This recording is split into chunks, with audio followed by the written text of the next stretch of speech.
안녕하세요. 리얼티입니다. 오늘은 조금 예민하고 좀 많이 예민하지 뭐 사실 조금이 아니고요. 많이 예민하고 누구나 궁금해하는 서울 수도권 집값 앞으로 어떻게 되는지에 대해서 좀 다뤄볼 거예요. 저는 참고로 말씀드릴게요. 이 영상을 보시면서요. 서울 오를 겁니다. 내릴 겁니다. 이런 이야기를 하고 싶진 않아요. 사실은. 예, 그런 이야기는 상당히 많아요. 상당히 되게 많고요. 유튜브나 뭐 이런 데 보면 많고요. 상승론자, 하락론자 올려가지고 싸우고 뭐 네가 오르네, 내가 오르네 하고 뭐 유튜브에 보면 토론회도 열리고 뭐 난리야 난리. 그런 거는 의미가 없다고 저는 생각해요. 예, 별로 의미 없어요. 먼저 보면은요, 2022년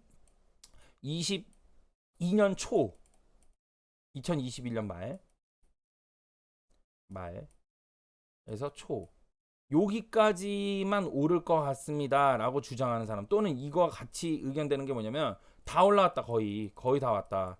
어, 거의 다 왔다. 이렇게 주장하는 분들이 계시고요. 여기 대 이제 붙는 데가 어디냐면 아니다.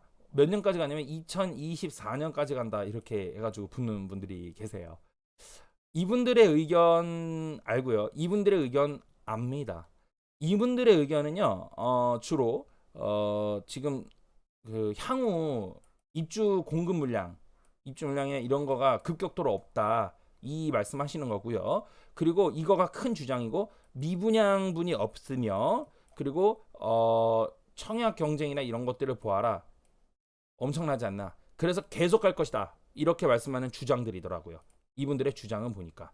예. 이분들께서는 요 주장을 강력하게 밀어붙이면서 결국에 갈 것이고 이분들께서 말씀하신 거 뭐냐면 정부 정책에 대해서 말씀하세요. 또 정부 정책 요인에 대해서 정부에서 지금 계속해서 이대로 밀어붙이면 갈 것이다. 이렇게 주장하고요. 이분들의 주장은 또 뭐냐면 이분들의 주장은 거의 다 왔다는 것에 대해서 너무 많이 올랐다. 너무 많이 올랐다. 그래서 가격이 빠질 것이다. 이렇게 이제 주장을 하는 의견입니다. 저는 양쪽 이야기를 다 들어봤고요. 또 양쪽에서 무슨 말 하는지 충분히 공감이 됩니다. 저는 그렇다고 해서 성격이 평화 중립형은 아니에요.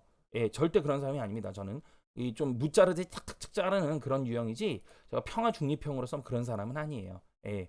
그러나 오늘 저는 여러분들과 함께 나누고 싶은 거냐면 서울과 수도권 여기 집값이 어떻게 과연 변천사가 되고 있고 또 앞으로 그러니까 변천사보다는 향후 어떻게 될 것인지 이런 거에 대해서 좀 오늘 깊게 최대한 생각을 나눠 보도록 하려고 합니다. 아실로 넘어왔어요. 아파트 실거래가죠. 아실로 넘어왔는데요. 서울을 먼저 보면은요. 2013년 10월 기점입니다. 정확히 바닥은요. 2013년 제가 분석했을 때는 제가 하는 방식이라면 2013년 10월 방식입니다. 여러분들 참고로 뭐 너가 이거 지났으니까 이렇게 아는 거지 뭐 얼마나 안다 그래 이러면 제가 충남 서산 같은 경우는 작년 8월부터 해서 2월 달까지 매집 기간입니다라고 이야기를 했는데 지금 서산이 결국에는 끝에 머리 보세요. 올라가고 있는 게 보이죠. 이거는 증인들이 상당히 많습니다.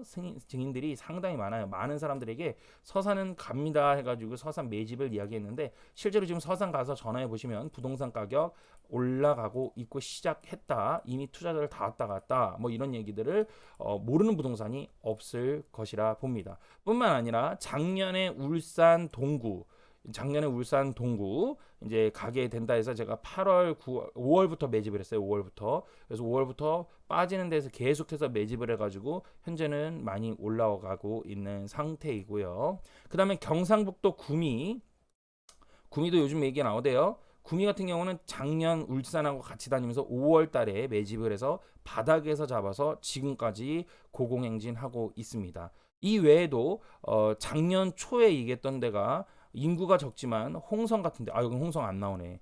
홍성 같은 것도 이야기를 했고요. 작년 연초부터 또 얘기했던 데가 제천 같은 데도 제가 얘기를 해서 결국에는 이렇게 다 올라오고 있는 추세죠. 전국 뭐 안 올라간 데 없다 이렇게 말씀하지 마시고요. 타이밍상도 되게 중요하다. 뿐만 아니라 경남 현재 마산, 거제, 기타 뭐 이런 곳도 모두 다 가고 있는 추세죠. 뭐 거제 같은 경우는 이제 출발하려고 하는데요. 이런 식으로 다 모두 다 이야기하고 있습니다. 마찬가지로 서울 같은 경우도 지금 지나왔기 때문에 그렇기 때문에 주장하는 건 아니고요. 서울은 신호가 시그널이 이미 있었다. 언제? 2013년 10월 기점으로 이미 있었습니다.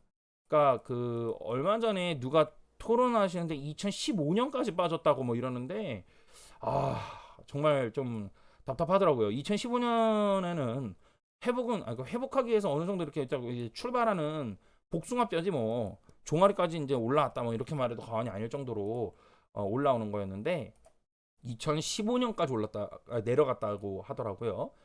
좀 황당했습니다, 많이. 자, 그랬던 서울 한번 보도록 하겠습니다. 2013년부터 쭉 해서 올라와서 2019년에 한번 1년 정도의 조정을 받고 다시금 올라가고 있는 중이죠.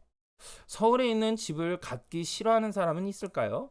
없습니다, 사실은. 지방에 계신 분들도요, 돈 생기면 서울 와가지고 살고 싶어 해요. 이게 포인트예요.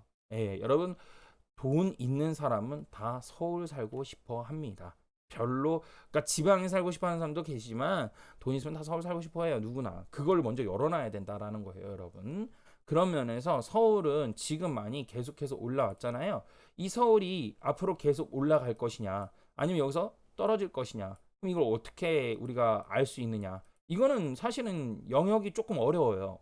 그러나 분명한 건 우리가 짚고 넘어가고 대응은 해야 되겠죠.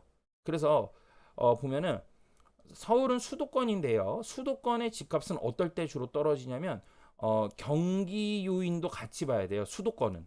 지방은 사실 그거 별로 큰 의미 없어. 솔직하게 말씀드려서 그러니까 여러분들 이게 여러분 웃는 거 있죠. 웃는 거 이렇게 웃는 거.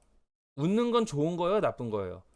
좋은 거죠. 웃는 건 좋은 건데 잘못 웃으면 귓방울 귓방울을 맞아요. 아, 팍 맞아. 어떨 때 맞냐면 어떨 때 맞아요? 장례식장에서. 그렇죠. 장례식장에서 하 혼자 웃고 있어. 이건 쫓겨나는 거지. 그죠? 그리고 상대랑 막 싸우고 있는데 웃어. 이건 염장 지르는 거죠. 그죠? 마찬가지로요. 이거를 상황에 따라서 그때그때 다 다르다는 거예요. 시츄에이션이에요. 그때그때 달라요. 그러니까 어쩔 때 그 정책을 써야 되고 어다가 그걸 적용해야 되는 거냐는 거죠. 어다가. 예.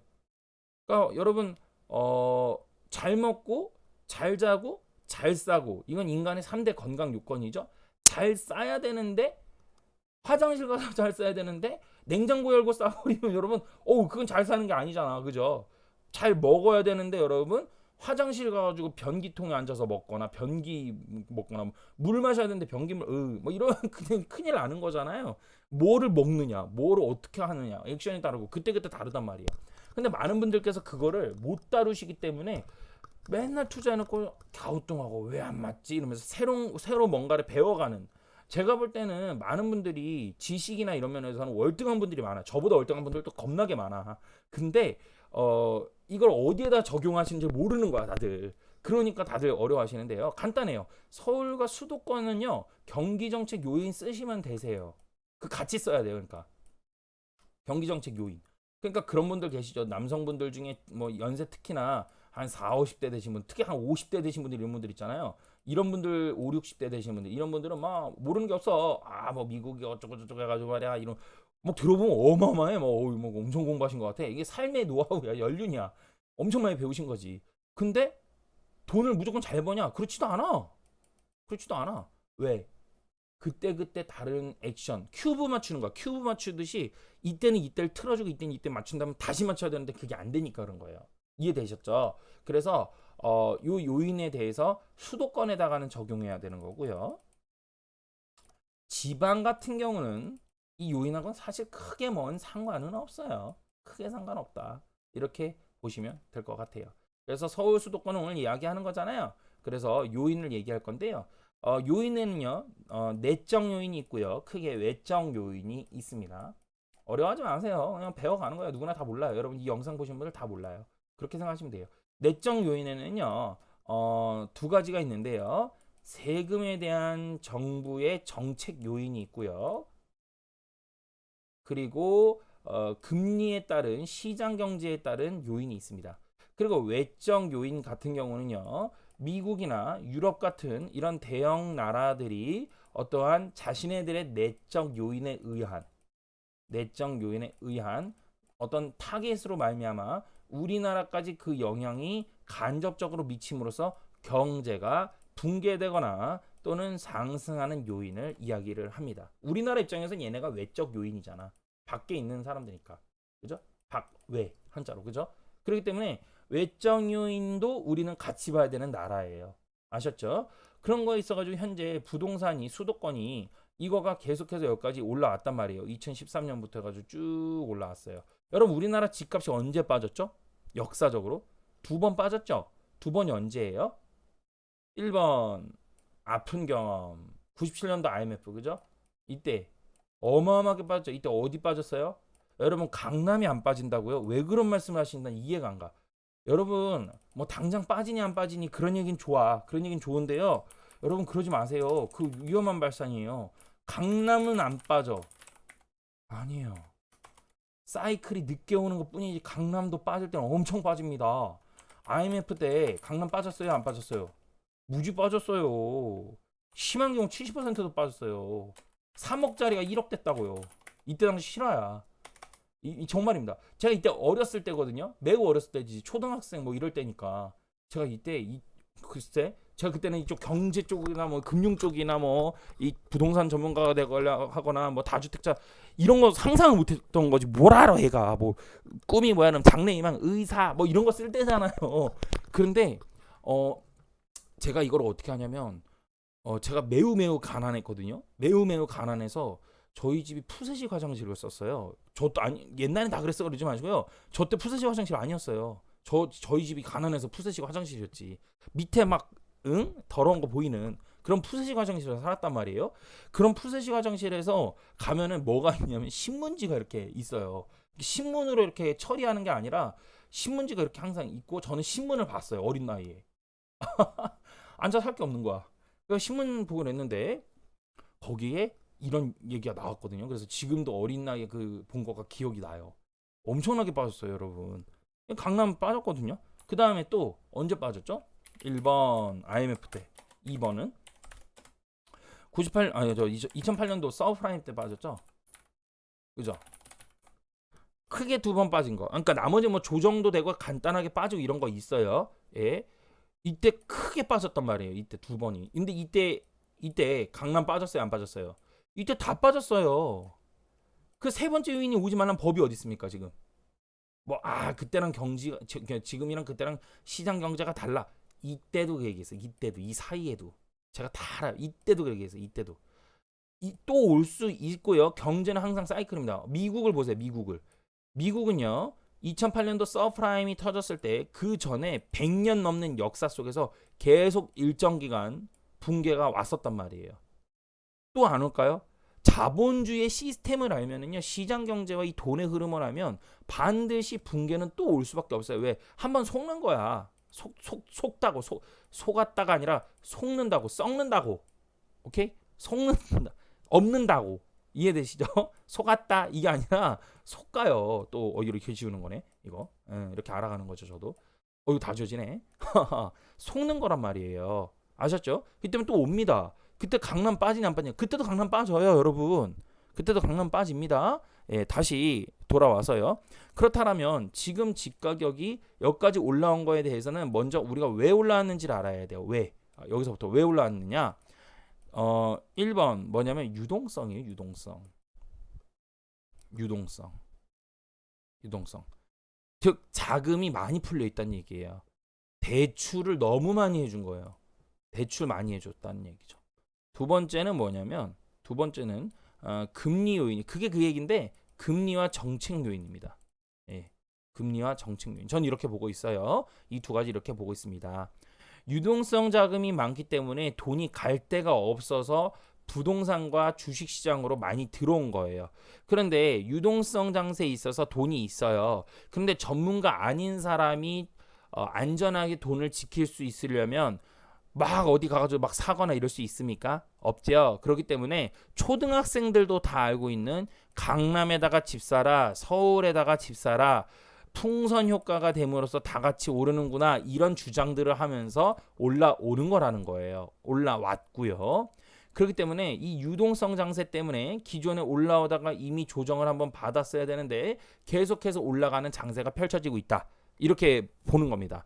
그런데 2024년까지 간다라고 주장하는 분들의 의견을 종합하면 이분들은 제가 이렇게 만약에 얘기를 하잖아요. 그분들 중에서는 동의하시는 분도 계실 테지만 반대하시는 분도 계실 거예요. 충분히 존중합니다. 예, 충분히 일리 있을 수 있고 그분들이 맞을 수 있어요. 그러나 저는 그렇게 봐요. 그분들께서 말씀하시는 의견은 지금까지 입주 물량이 이렇게 있다가 이제 없어질 것이다. 그죠? 그러면서 오를 것이다. 이렇게 말씀하시는 거잖아요. 맞죠? 맞잖아요. 지금부터 이제 없잖아요. 여기 아니 제가 얘기한 게 아니라 아실입니다. 여기는 여러분 여기 이거 공간을 이게 칸을 넓혀 드릴게요. 이게 넓혀지냐? 넓혀질 것 같은데 안 넓혀지네요. 안 넓혀지네요. 예, 아실입니다. 예, 출처는 밝혀야죠. 아실에서 기준으로 보면은 서울 집값 아파트가 향후에 입주 물량이나 공급 물량이 줄어들기 때문에 그러니까 없으니까 가격이 올라갈 것이고 미분양도 없다. 미분양도 없고 뭐 그러니까 계속해서 올라갈 거 아니냐. 그죠? 입주 물량 이렇게 가지고 없다. 뭐 이렇게 얘기한단 말이죠. 그래요. 그러면 제가 한번 여쭤볼게요. 그런 분들한테 여쭤보고 싶은 거 뭐냐면 도전장은 아니에요. 예, 여쭤볼게요. 자, 지금 2013년부터 올라온 건 우리 다 같이 봤죠? 2013년부터 올라왔죠? 예. 2013년부터 입주는 늘었습니까? 줄었습니까? 입주는요? 공급 물량 줄었어요? 늘었어요? 눈으로 봐도 하네. 늘었잖아요. 그죠? 늘었잖아요. 그러자 이렇게 말합니다. 그분들께서 야 적정 수요라는 게 있잖아. 적정 수요. 수요만큼 더 많이 줘야지. 이렇게 많이 줘야지. 그래야지 떨어지지. 라고 말씀하시는 분들 또한 계실 겁니다. 예, 다른 지역 한번 살펴보십시오. 다른 지역 보시면 어떻게 되는지도 한번 보시면 좋겠습니다. 부산 볼게요. 부산 대표적으로 부산인데요. 부산 그 말씀하시는 분들 따라 적정 수용보다 더 지었어야지. 알겠어요. 2017년부터 2020년까지 더 지었습니다. 분명히 2017년부터 지금까지 더 지었어요. 네. 2017년부터 지금까지 더 지었는데 가격이 어떻게 되고 있습니까? 빠지는 듯 하다가도 다시 올라오죠. 이거 얘기할 거예요. 빠지는 듯한 1년 동안 빠졌어요. 1년, 2년 빠지고 다시 올라오잖아요. 그러니까 2018 보세요. 2019년에 올라오잖아요. 2019년 바닥 찍었죠. 2019년에 그 물론 그 전에 빠졌지만 잘 보세요. 2019년에 2019년 보세요. 2019년에 바닥 찍고 올라오는데 2020년에 지금 어때요? 물량 있잖아요. 2019년에 바닥이었어요. 많이 빠졌다는 거죠. 입주가 있었으니까 빠졌다는 거죠. 가격이. 그러면서 2019년 바닥 찍고 올라오는데 여기 있거든요. 입주 물량이. 향후 입주 물량도 있거든요. 분명히. 이만큼은 조금 적으나 이거 충분히 많거든요. 오버페이스 된 거에 비하면 이거 별것도 아니거든요. 근데 가격은 올라오고 있어요. 지금 올라왔어요. 지금. 이건 어떻게 얘기합니까? 향후 입주 물량이 있는데 그러니까 여러분 이게 무슨 얘기하는 거냐면 그러면 이렇게 말씀하실 수 있어요. 또 아니 향후 입주 물량이 있지 않느냐. 근데 이거가 다 소화가 된 거지. 또 이렇게 말을 바꾼단 말이에요. 아까 적정 수요량이라면서요. 근데 이게 다 소화가 됐다고요? 이게 다 소화가 됐다고요? 그럼 소화가 됐다라는 거에 대해서 우리가 또 한번 나누어 보자고요. 예. 소화가 다 됐다. 그럼 돌려말하면 소화가 안 되면 가격은 떨어지는 거거든요. 말씀하신 대로라면. 아파트가 양이 많든 적든 가격이 그렇다면 비싸면 어떻게 되는 건가요? 가격이 비싸잖아요. 가격이 비싸면 소화를 못 해요. 가격이 비싸면 소화 못 하죠. 당연히. 그렇지 않겠습니까? 유동성 자금이 많은데 이거가 아무리 많다고 해도 가격이 비싸 버리면 사람들은 이 유동성보다도 더 비싼 아파트를 살 수가 없어요. 그러면 당연히 수요는 어떻게 됩니까? 집을 사는 사람들이죠. 집 살 수 있는 수요는 줄어드는 거죠. 그죠? 매수세는 줄어드는 거죠. 그죠? 그러면 가격은 사는 사람이었으니까 가격은 어떻게 되는 거예요? 이내 떨어지고 마는 거예요. 그리고 이거 가격 떨어지기 전에 나타나는 현상이 뭘까요? 수요가 없으니까 당연히 거래량은 어떻게 되죠? 아이고, 거래량은 어떻게 됩니까? 당연히 감소하죠. 당연히 감소하죠. 지금 서울은 이미 거래량이 2월 달부터 해가지고 계속 줄곧 하락해 왔어요. 근데 가격은 계속해서 점핑업 하고 있거든요. 원래 근데 또 하나 말씀드릴게요. 원래 막바지 현상이 이거예요. 원래 막바지 현상이 거래량은 빠져요. 그러면서 가격은 막 올라가요. 이게 무시당해요. 이게 무시당합니다. 왜? 열광하기 때문에 사람들이 이제 드디어. 왜? 그동안 안 빠졌거든. 계속 올랐으니까. 그러니까 가격이 계속 올라갔으니까 여기선 사람들이 개인 투자자들이 열광합니다. 그래서 개인들이 열광하는데요. 이 열광하는 세대분들이 정말 죄송하지만 경험이 많은 사람이 아니라 경험이 적은 사람들이에요. 30대들이죠. 40대 초반들. 이런 분들이 아파트를 많이 매집하고 반면에 법인들 투자 경험이 있어서 다주택이거나 어떤 전문가들인 분들 있죠. 이런 분들은 많이 올라왔기 때문에 가격 상승에 대해서 이미 먹고 던집니다. 이들이 물량을 받아냈다. 그렇다라면 모든 투자는 주식이든 부동산이든 조심해야 된다. 상투라고 말 안 할게요. 조심해야 된다라고 말할게요. 예, 조심하셔야 돼서 하는 얘기. 뭐 조심해서 나쁠 거 없잖아요. 예, 그런 부분이다. 제가 이제 이런 얘기 하면은 막 열광하는 분들이 계실 수 있어요. 되게 예민한 부분이라서 야씨 내가 집 샀는데 네가 그딴 말을 왜 하냐부터 시작해가지고 막 그러는데요. 잠깐만 때리지 마세요. 때리지 마세요. 가격 오를 수도 있어요. 가격 오를 수도 있어요, 여러분. 가격 오를 수도 있어요. 자, 갑니다. 하면 2024년까지는 갈 것이다라고 주장하는 분들, 이분들에게 이제 또 힘을 실어 드리겠습니다. 이분들의 그 주장은 뭐냐면 향후 말씀하신 대로 입주 물량 없다, 미분양 없다, 그리고 청약 경쟁도 좋다. 이거 어떻게 얘기할 거냐 이렇게 말씀하시는 거예요. 이분들은 예. 이분들의 의견이 맞을 수도 있습니다. 정말 진심으로 이분들의 의견이 맞을 수도 있어요. 오케이, 접수. 예, 정말 맞을 수도 있어요. 그렇다면 그런데 저는 그래요. 저는 생각하는 거 이런 생각을 해봤습니다. 굳이나 2024년까지 가는 것에 있어서 지금 21년이잖아요. 21년 6월인데 24년까지 가는 거에 있어가지고 굳이나 이거를 따라가야 될까요? 즉 여기라고 칠게요. 24년까지 이렇게 올라간다고 칠게요. 굳이나 이걸 따라가야 됩니까, 이거를? 만약에 이분들의 의견이 틀리면 어떡하는 거예요? 만약이라는 걸 항상 여는 거예요. 아까는 제가 말씀드린 거는 다 왔다. 21년, 22년 초까지 가지 않겠느냐. 이 전후에서 끝나지 않겠느냐라고 주장하시는 분들의 의견이 맞았어. 그러면 안 사고 떨어지면은야, 아우 살았다, 안 사길 잘했다라고 하면 돼. 그죠? 그런데 만약에 24년까지 간다라고 하는데 만약에 24년까지 안 가고 꼬꾸라지면 어떻게 하냐는 거지. 뭐 저 그러면 의견 틀렸네. 의견 틀린 게 아니라 돈 날라간 건 생각하는 이게 한두 푼짜리가 아니고 집은 잘못 사면 끝나요. 여러분 투자 잘못하면 주식이야 여러분들. 주식이야 진짜 뭐 가진 거 가지고 뭐 신용 미수 안 쓰면 끝나는 게 끝이지만 여러분 이건 거주 환경이 뺏겨. 집이 뺏겨 버리는 거야 이거는. 예? 이건 없이 못 살아. 그래서 부동산 투자가 되는 거잖아요. 이거 다 알잖아요. 예. 이건 주식하고 달라. 주식은 없어도 살아. 벌어서 갚으면 돼. 빚내서 투자했다가. 집은 그런 게 아니야. 애들하고 오늘 당장 쫓겨나면 월세로 쫓겨나야 돼. 월세 빵 가든가 직장까지 어다 이러면 점핑하는 거야. 뛰어내리잖아 막. 이건 그렇게 볼 게 아니야. 이거 엄청 예민한 거예요. 그러니까 사실 부동산은요 쉽고도 어려운 거야. 그러니까 전문가들 중에서도 전문가들이 해야 되는 거야. 주식 깔랑깔랑한 사람들이 아주 한다. 이거 쉽지 않은 거거든. 이거 뭐 그렇다고 주식하는 사람들 폄하하거나 이건 아니에요. 저도 주식 쪽 그쪽 출신이어가지고 그런 건 아닙니다. 절대 오해하지 마세요. 그러나 그게 쉽지 않다는 거야. 그러니까 잘 접근해야 된다라는 거죠. 신중하자는 거야, 제 말은. 그쵸? 신중은 나쁠 게 뭐 있어요. 그래서 여러분, 저는 그렇게 생각해요. 자, 집 가격이 이렇게 올라갔어요. 그러면 저는 이제 중립형에서 의견이 그렇습니다. 내일 꼬꾸라질 수도 있고, 예를 들어서 모레 꼬꾸라질 수도 있고, 내일이라는 게 뭐 그렇다고 진짜 내일은 아니고, 다음 달, 다다음 달, 뭐 진짜 머지않아 꼬꾸라질 수 있잖아요. 그리고 2024년까지 얘가 가. 그러면 2024년까지 간다 그러면 집값은 올라가. 단점이 있어요. 놓치는 게 있죠, 대신에. 제가 얘기한 거에 모순이 하나 있는데 뭐냐면 2024년까지 올라갈 경우에 집값은 천정부지잖아. 천정부지. 그죠?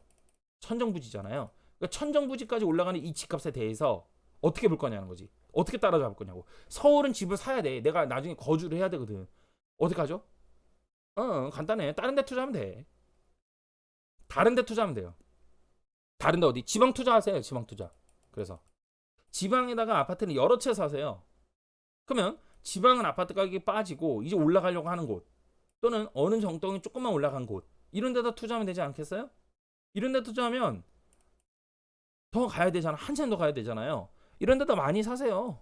많이 사면 되죠. 지방의 아파트를 10채를 샀어요. 그럼 얘가 가격이 올라가도 얘 따라잡네. 곡선이 다시 곡선 한번 그림을 그려볼게요. 여기까지 얘기해줘도 이제 아 하는 분이 계시고 잉 하는 분이 계시겠죠. 다시 보자고요. 아이고 이거 칠판 지우고 자 지방에다 투자를 했어요. 지방 투자 파란색이요. 그 지방에다 투자를 했는데 여기에다가 뭐 10채 20채씩 샀어요. 가령 그 올라가 이렇게 그죠? 근데 10채 20채니까 이게 얼마나 많이 수익이 장난이 아니겠죠. 10채 20채 두껍지. 이 표현 어떻게 해야 될까? 두껍게 표현해야 될까? 어마어마하다 이거 올라가는 게. 그러니까 수익률이니까 수익률로 보면 이렇게 올라가는 거지. 10채 20채를 가졌으니까 가파르게. 근데 반면에 서울 투자한 거는 어떻게 될까요? 서울 투자는 어떻게 되냐면 이렇게 해가지고 여기서 이제 이렇게 가는 거지. 이렇게 쭉쭉 그죠? 예. 그 뭘로 따라잡아야 돼요? 뭘로? 지방 투자의 개수로 따라잡는 거예요. 개수로 여러 개를 사서 실제로 아셨죠?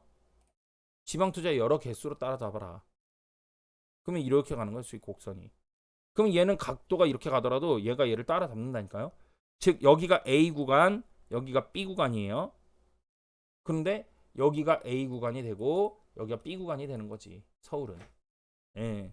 얘는 개수가 더 많으니까 얘가 가격이 한 번 올라서 1억씩 오른다 하더라도 얘는 개수가 많으니까 한 개당 2천씩만 올라도 10개면은 2억이 올라가 버리는 거야.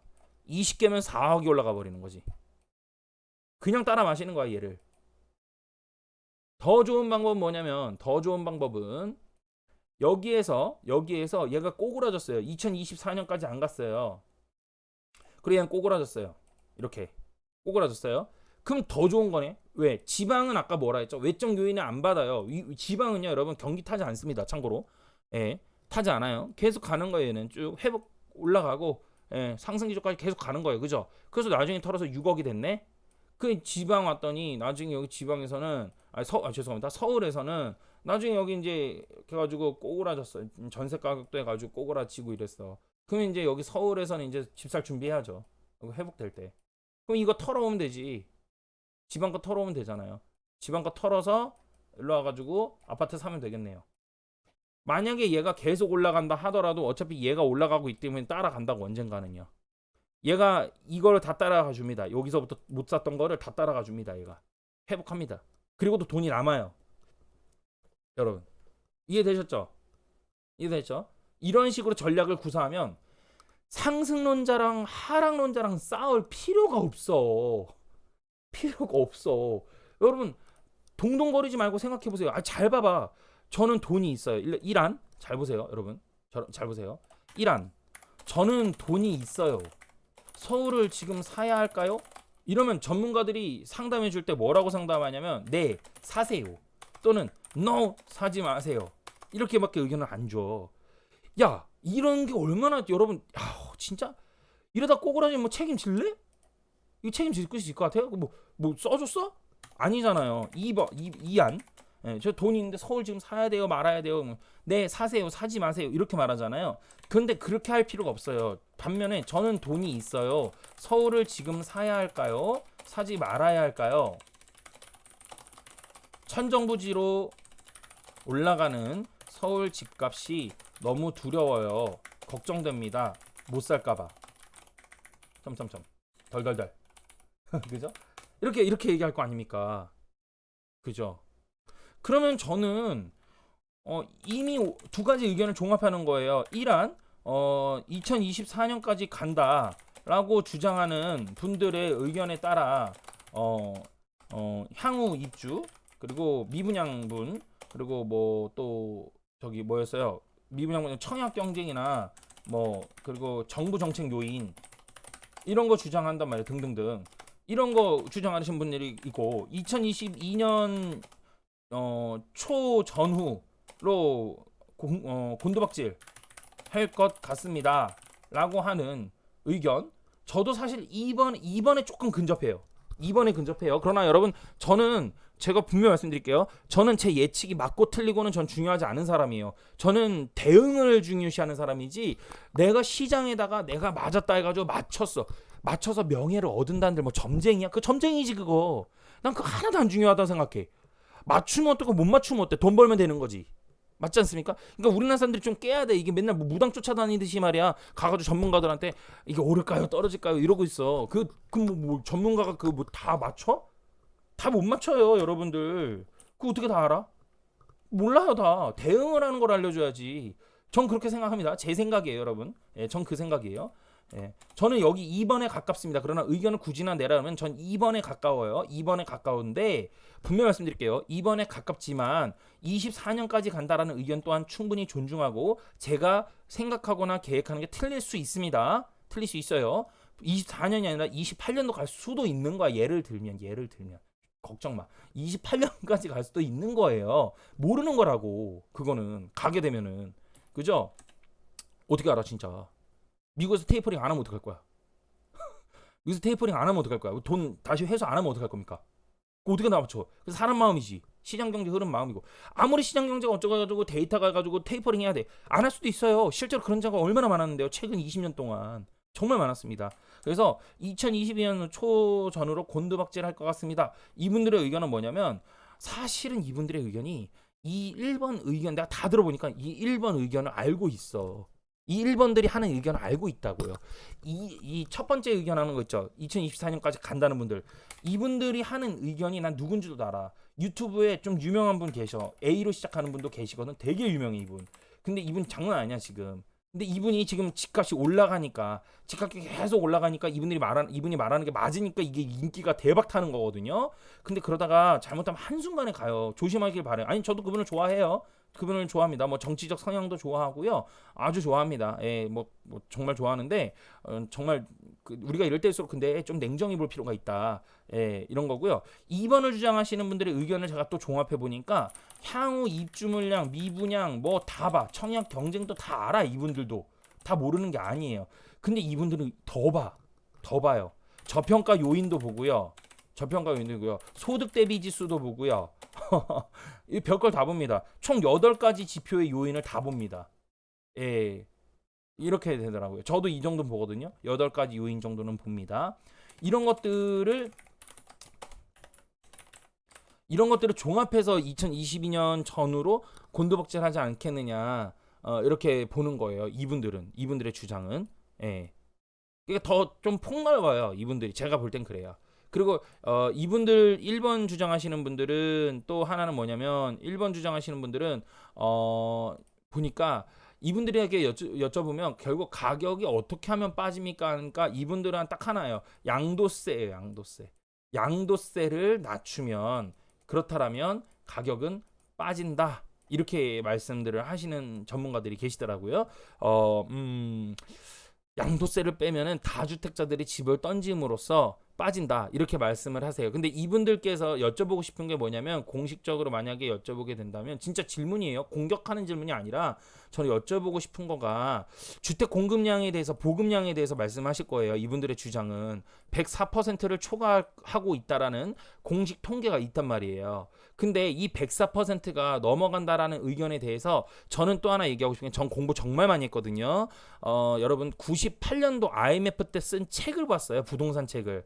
여러분 저는 정말 여러분들 발견할 수 없는 그런 서적들도 다 찾아서 공부를 정말 많이 했습니다.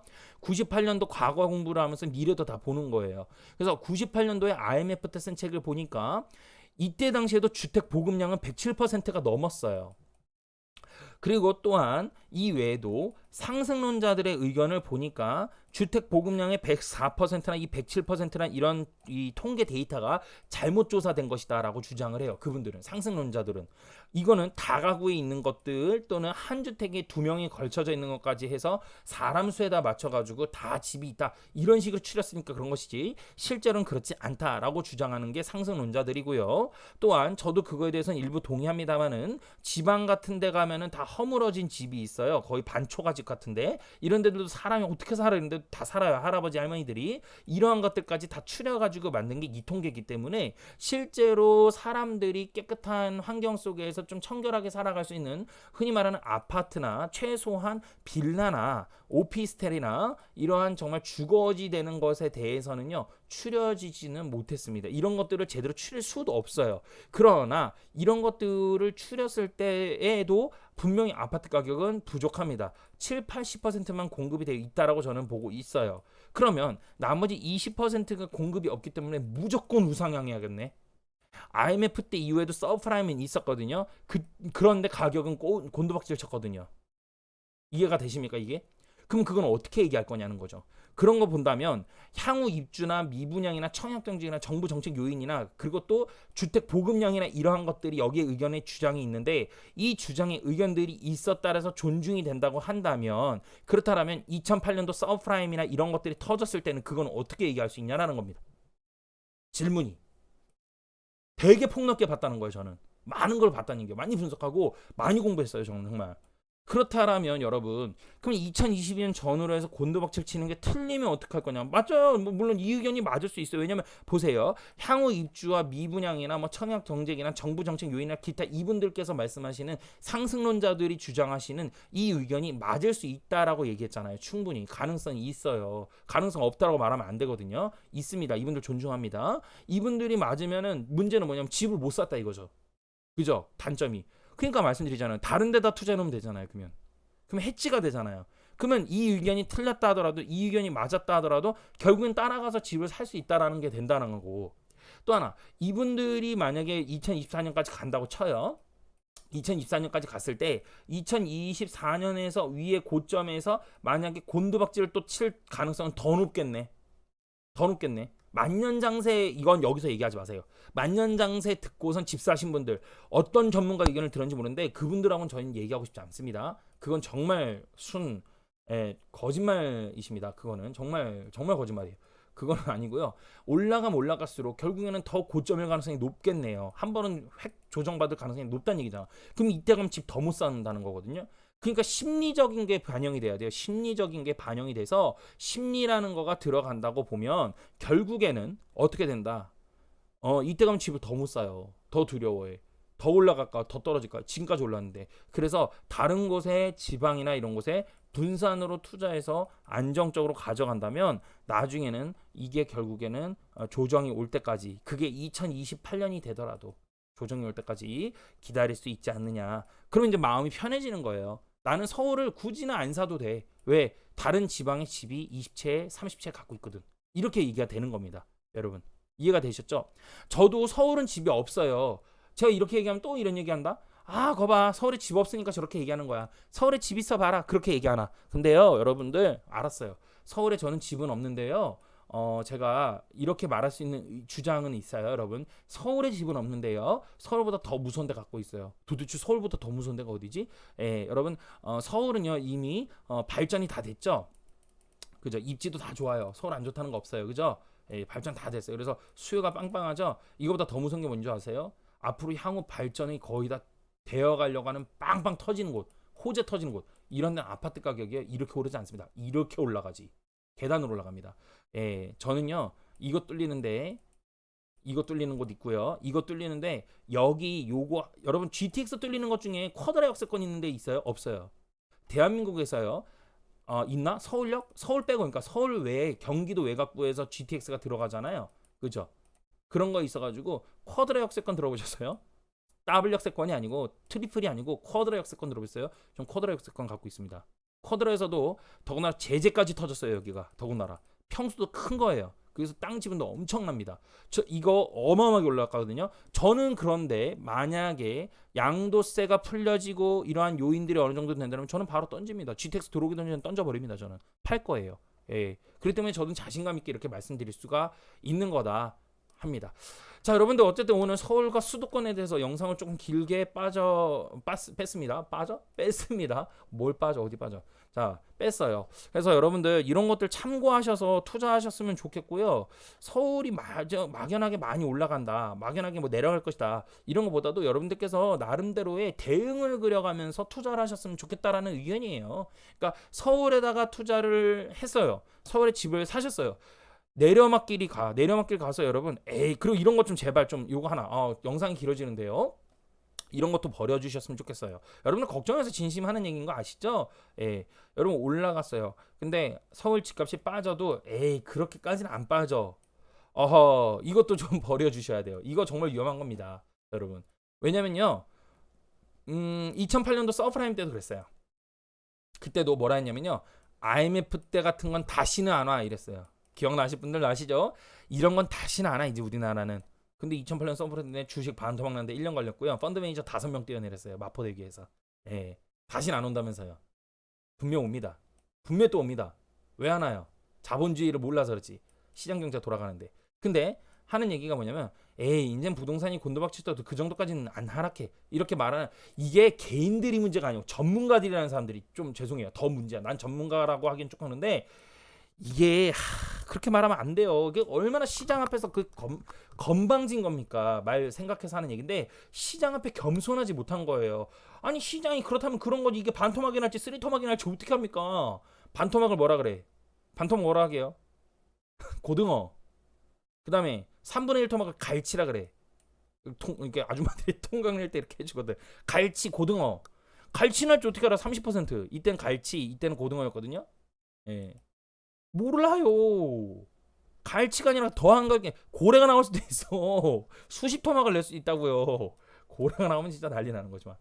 모르는 겁니다. 제가 말씀드리는 건 뭐냐면요, 얘가 집을 사셨어요. 서울에서 실거주로 집을 사셨어요. 만약 예를 들어서요, 집을 사셨어요. 집을 샀어. 얘가 내려막길을 가. 그랬을 때 내가 서울에서 집을 예를 들어 14억에 샀어요. 14억에 샀어요. 서울에 14억을 집을 샀는데, 이 14억짜리 집이 곤두박질 쳐서 가령 10억까지 빠졌다, 또는 8억까지 빠졌다라고 한번 그림도 그려보세요. 무조건 아니다가 아니라, 여러분, 매사에 유비무환이라 했어요. 한자로. 매사에 준비를 철저하게 하면 걱정이 없다 그랬어요. 여러분, 여기서 6억 빠지면 여러분들 이거 어떻게 감당하실지도 한번 생각해 보세요. 버티면 되죠. 맞아요. 버티면 돼요. 아니, 정답이에요. 버티라. 제 말은 그게 아니고, 버티면 언젠가 또 올라와요. 이것 또한 맞아요. 이것 또한 맞아요. 버텨야 돼요. 버텨야 되는데, 여러분, 이자나 이런 거가 이 상태에서 금리까지 올라가면, 떨어지면서 금리까지 올라가거든요. 금리 올라가면 여러분들 한 달에 대출 이자 뭐 130만 원씩 내던 분이 예를 들어서 뭐 한 160까지 올라가는 거야. 170까지도 올라가고. 이거 감당할 수 있습니까? 거기다 원금까지 만기 도래해서 상환을 하면 이거 따블이거든요. 곱하기 2 딱 하면 돼요. 그럼 만세 부르는 거거든, 보통. 웬만한 가정 다 만세 부르거나 부부 맞벌이 체제로 변환됩니다. 애 학원 2개 끊어야 되고. 이게 돼야 되거든요. 그러니까 이러한, 제 말은 그러한 어떤 안 좋은 시나리오와 마음 아픈 얘기들을 듣지 말게끔 어떤 조건을 준비해 보자 이거예요. 제 말은 그런 준비를 해 나가라. 반드시 리스크 대비해가지고 나쁠 건 없거든요. 지역 분산을 하든지 뭔가 해가지고 막 하거든요. 저도 그런 식으로 하면 반드시 여러분들 이 부동산에 대해서는 거의 필패에 육박한 부분이 될 것이다 라고 저는 의견을 조심스럽게 드리면서, 오늘 리얼티의 서울 집값, 부동산 집값에 대해서 한번 나누어 보았습니다. 여러분, 구독과 좋아요를 해주시면 감사할 것 같고요. 큰 유튜버가 되어서 많은 사람들이 유익을 추구하는 것, 뭐 이런 욕심보다는요, 정말 필요한 분들에게 이 영상이 제공되어서 많은 것을 고민하고 자산을 증식하는 데 큰 도움이 되셨으면 좋겠습니다. 감사합니다. 리얼티였습니다.